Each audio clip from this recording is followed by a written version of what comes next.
क्या इंडिया का वो टाइम आ चुका है कि जब उनको ओसीआई एंड पीआईओ के प्लेयर्स अपनी इंडियन फुटबॉल टीम में ले आने चाहिए फाइनली?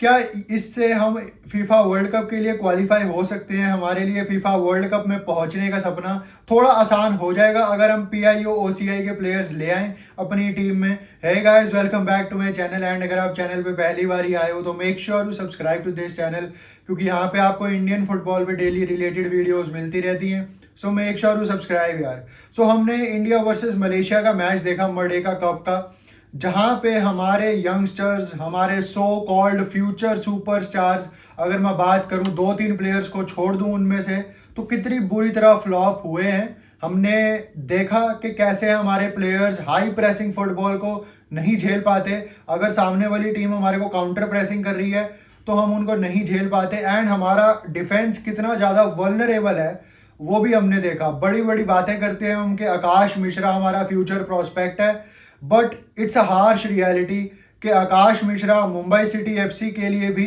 एएफसी चैंपियंस लीग में इस सीजन दोनों मैचेस बढ़िया नहीं खेला। इंडियन फुटबॉल टीम के लिए भी वो ना तो इराक के अगेंस्ट अच्छा खेला था, ना ही लेबनान के अगेंस्ट, एंड ना ही मलेशिया के अगेंस्ट। अगर मैं साथ में बात करूं संदेश झिंगन की, तो उनका कैसा एशियन गेम्स गया है, वी ऑल नो दैट। कुछ पैचेस में उनका एशियन गेम्स के जो मैचेस थे वो अच्छे गए संदेश झिंगन के, बट 5 आउट ऑफ 10 परफॉर्मेंस दी थी उस टाइम पे भी संदेश झिंगन ने भी। अगर मैं मिडफील्ड की बात करूं तो मलेशिया के अगेंस्ट हमारी मिडफील्ड दिखी ही नहीं, वो एक हार्श रियलिटी है।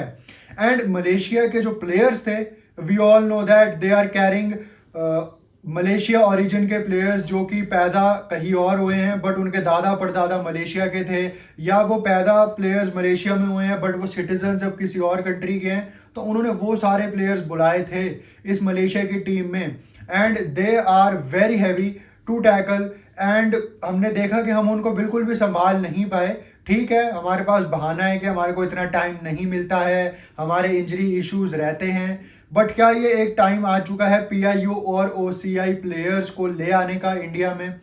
वेल यस, टाइम आ चुका है, क्योंकि हम इस ग्रुप के साथ, इन 11 प्लेयर्स के साथ, अगर मैं बेंच के भी 14 प्लेयर 4-5 प्लेयर्स और मिला दूं तो 14-15 जो टोटल स्क्वाड है हमारा, this is not enough to make us qualify for the FIFA world cup 2026। ये स्क्वाड नहीं हमारा पहुंच सकता वहां पे, क्योंकि जो हमारे नेबर्स है, अगर मैं नेबर्स की बात करूं, नेपाल की, पाकिस्तान की, श्रीलंका की, अगर मैं बात करूं मालदीव्स की, भूटान की, बांग्लादेश की, तो वो सब अपने ओरिजिन के प्लेयर्स को बुला रहे हैं जो किसी और देश में रहते हैं। क्यों? क्योंकि उनको शॉर्ट टर्म रिजल्ट्स चाहिए हैं, एंड हम इंडियन फुटबॉल टीम को भी शॉर्ट टर्म रिजल्ट चाहिए है।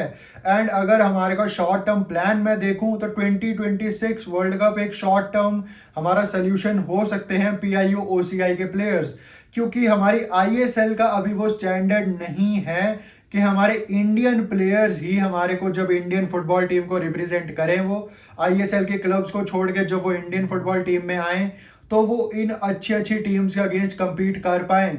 वरना हम आने वाले टाइम में भी सिर्फ हम सैफ रीजन में ही डोमिनेट करते रह जाएंगे। एंड अगर हम सिर्फ सैफ रीजन में डोमिनेट करते रह जाएंगे तो एक टाइम ऐसा आएगा जब इन सारी कंट्रीज के भी सैफ के बाहर के प्लेयर्स ये बुलाएंगे और ये इंडिया को हरा के चला जाया करेंगे। तो इट्स हाई टाइम नाउ। हमने पीआईओ ओसीआई की लिस्ट हमारी बन रही है एआईएफएफ के हेडक्वार्टर्स में। 31 जनवरी तक वो फाइनल लिस्ट सबमिट हो जाएगी कि कौन से बाहर के देशों में ऐसे प्लेयर्स हैं जो इंडिया को रिप्रेजेंट कर सकते हैं, क्योंकि इट्स इमिनेंट नाउ। क्योंकि हमारे पड़ोसियों की अगर मैं बात करूं, वर्ल्ड फुटबॉल की अगर मैं बात करूं, तो वो अलग अलग ओरिजिन के प्लेयर्स को अपनी कंट्री में बुला के पार्टिसिपेट करवा रहे हैं। एंड हमारे को भी इससे ज़्यादा यही फायदा है, क्योंकि अगर मैं देखूं तो इंडियन प्लेयर्स के साथ साथ अगर 3 से 4 अच्छे पीआईयू ओसीआई के प्लेयर्स हमारे को मिल जाएं, मैं ये नहीं कह रहा कि पूरी की पूरी 11 बंदों की टीम ही हमारी ओसीआई पीआईओ प्लेयर्स से कंसिस्ट करे, बट अगर हम 3 से 4 प्लेयर्स भी अच्छे पीआईओ ओसीआई के प्लेयर्स अगर हम अपनी टीम में डाल देते हैं तो वो काफ़ी अच्छा एक चांस हमारा क्रिएट करवा देंगे to reach us to the FIFA world cup 2026, क्योंकि सारी कंट्रीज यही कर रही है। एंड जैसे ही ज़माना बदलता है तो हमारे को अपनी सोच भी बदलनी चाहिए as an Indian football team. अगर हम अपने ही कंट्री के प्लेयर्स को सोचेंगे कि यही हमारे को पहुंचाएंगे फीफा वर्ल्ड कप में, तो नहीं, ऐसा नहीं हो सकता। हमारा जो कोर ग्रुप है वो यही रहेगा, बट 4 से 5 अच्छे ओसीआई प्लेयर्स हमारे को लाने पड़ेंगे इस इंडियन फुटबॉल टीम में, ताकि ये उन प्लेयर्स को देखें जो हमारे अभी करंट सेटअप के प्लेयर्स हैं कि कैसे बाहर के जो प्लेयर्स हैं वो इतने क्लिनिकली बढ़िया होती हैं, गोल स्कोरिंग उनकी इतनी अच्छी होती है, जो उनके फर्स्ट टचेस होते हैं वो इतने अच्छे होते हैं, they are the good passers of the ball, possession play का उनको कितना अच्छा अंदाजा है, अपने मैन मार्किंग का उनको कितना अच्छा अंदाजा है। क्योंकि हमारी आईएसएल अभी उस लेवल पे नहीं पहुंची है कि हाई इंटेंसिटी वाली गेम्स हमारे को देखने को मिले। हमारी जो आईएसएल की गेम्स होती हैं वो बहुत ही स्लो टेम्पो पे खेली जाती हैं, एंड ये इगोर स्टीमैच ने भी कहा है कि आईएसएल को हाई इंटेंसिटी गेम्स में तब्दील करना पड़ेगा, तभी हमारे प्लेयर्स की जो डिसीजन मेकिंग होगी बड़े मैचेस में, चाहे वो एएफसी चैंपियंस लीग में हो या चाहे वो इंडियन नेशनल टीम के कोई मैचेस में हो, तो वो तभी डिसीजन मेकिंग अच्छी हो पाएगी प्लेयर्स की हमारी, जब आईएसएल एक हाई इंटेंसिटी कंपटीशन में बदलेगा। क्योंकि अगर आप अभी आईएसएल के मैचेस देखो, they are very slow in tempo, and जो मूवमेंट होती है प्लेयर्स की वो काफ़ी स्लो होती है। अपार्ट फ्रॉम 1 और 2 क्लब्स, ज़्यादातर जो प्लेयर्स हैं, ज़्यादातर जो टीम्स हैं, इवन जो मैनेजर्स हैं, वो स्लो टेम्पो पे, स्लो मोमेंटम पे गेम खेलना जानते हैं, एंड वही खेलना सिखा रहे हैं हमारे इंडियन प्लेयर्स को।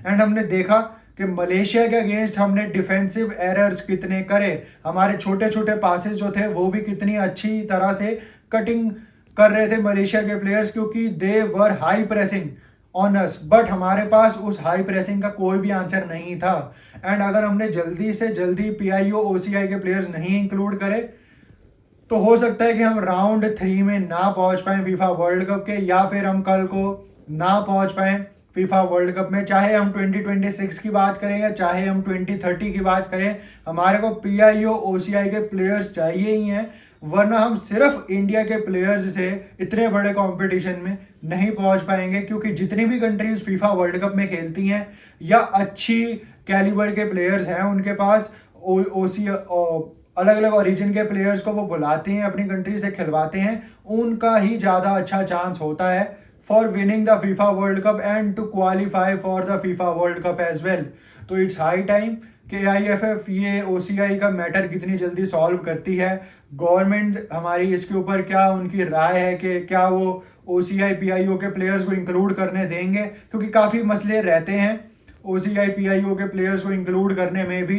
तो जितनी जल्दी ये मैटर सॉल्व होगा, जितनी जल्दी प्लेयर्स को बुलाया जाएगा बाहर की कंट्रीज से, 4 या 5 ही प्लेयर्स अगर हम बुलाएं अभी, तो वो इनफ होंगे इस स्क्वाड को और ज़्यादा हेल्दी बनाने में, एक हेल्दी कंपटीशन बनाने में in this group of players. वरना इगोर स्टीमैच इस मीडियोकर स्क्वाड के साथ, टू बी ऑनेस्ट ये एक एवरेज स्क्वाड है हमारा, अगर हम 3 से 4 प्लेयर्स को छोड़ दें तो ये एक हमारा एवरेज स्क्वाड है इस वक्त। एंड हम इस एवरेज स्क्वाड के साथ सपने लेते हैं कि हम कुवैत, कतर को हरा देंगे, हम वर्ल्ड कप पहुंच जाएंगे। I am sorry, this is not the way to qualify for the world cup. ना ही ऐसी कंट्रीज ज़्यादा आई हैं जो ऐसे वर्ल्ड कप क्वालिफाई हो जाएं। वेल लेट्स सी कि आपकी क्या राय है। Do let me know in the comment section के पीआईओ ओसीआई प्लेयर्स को कब तक इंक्लूड करना चाहिए एंड कितने पीआईओ ओसीआई के प्लेयर्स सही रहेंगे इस वक्त इंडियन फुटबॉल टीम में।